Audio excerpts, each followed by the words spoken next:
everyone, and welcome back again to the 80s Movie Den. For this episode, we're going to go into the world of game shows. I've never done a video on 1980s game shows, even though they are a very important part of my childhood growing up in the 1980s. There were a few game shows in particular that really stick out in my mind. This is just going to be a small segment. I believe I picked 4 or 5 of my favorite shows of the 1980s that I loved watching, and 1980s game shows really stick out in my mind. They're a major memory for me growing up. So we're gonna highlight the first one today, and this was so fun to watch, and I remember watching it on TV and just laughing, and just it really stirred up the excitement in me. But for today, we're going to talk about the game show Press Your Luck. Now, there's a newer version of Press Your Luck. They rebooted it. I think it's currently on TV, if I'm not mistaken. I don't have regular TV. I just have a couple of streaming services. That's it.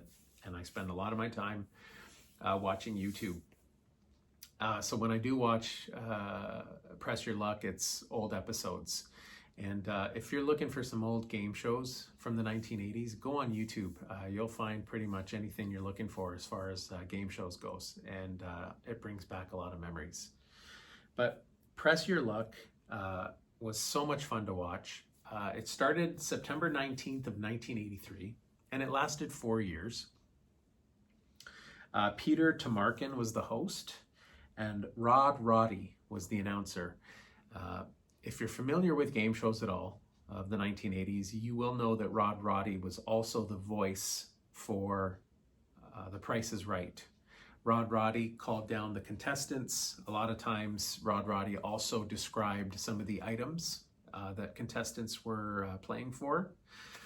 So yeah, very familiar voice in the game show world in the 1980s, Rod Roddy.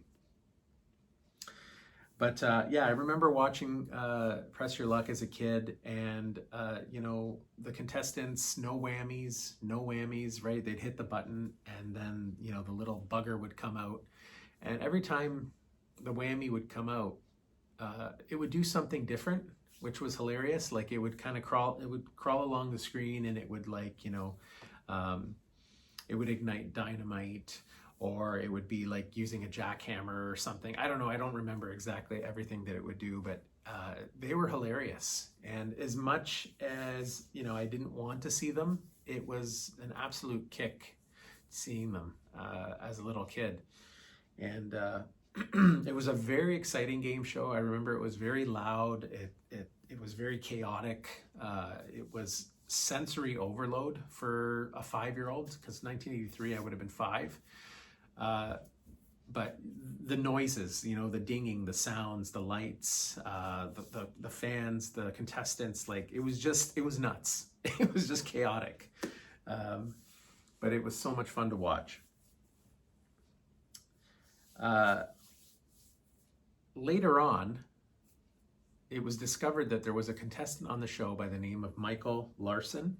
And I believe they've done a documentary on it. I did see a segment somewhere. I believe it was YouTube, or it might have been Amazon Prime or something, where they did a little documentary on this gentleman named Michael Larson.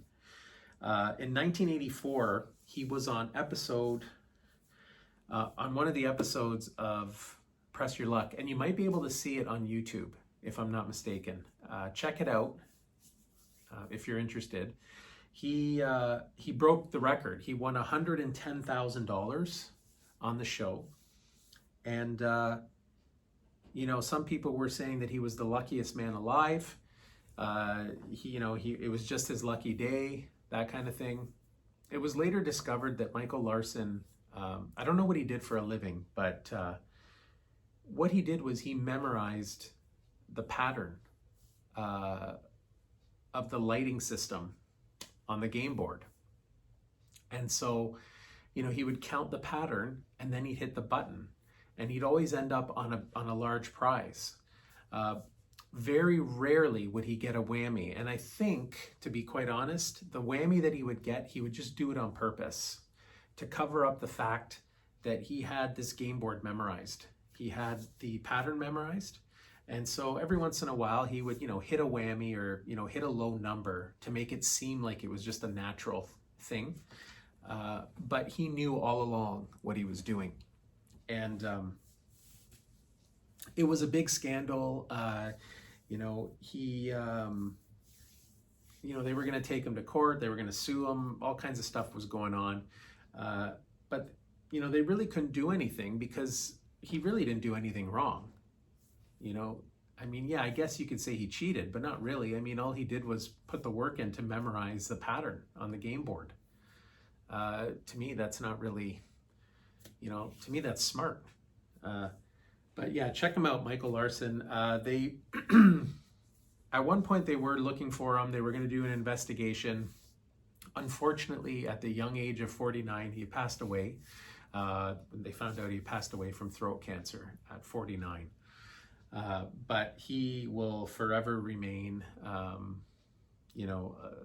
story of folklore in the game show world.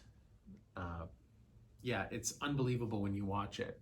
And he's acting all surprised when he's getting these big numbers, and he's, jumping up in his seat, acting all like he doesn't know what's going on and he can't believe his luck. And, but yeah, it was something else. Michael Larson, check him out. So yeah, Press Your Luck, awesome game show, a lot of fun to watch. Again, old clips on YouTube, check them out if you're interested. I haven't watched the new version. Like I said, I don't have access to it. I don't really care to watch it, to be quite honest. I've got a lot of older stuff to watch. I try to avoid watching new things, so it's not worth my time. So anyways, I hope you enjoyed this episode. Taking a trip down memory lane of game shows of the 1980s. I've got about 3 or 4 more to highlight in upcoming videos. Stay tuned for those. And this has been the 80s Movie Den. And as always, we'll catch you on the next one.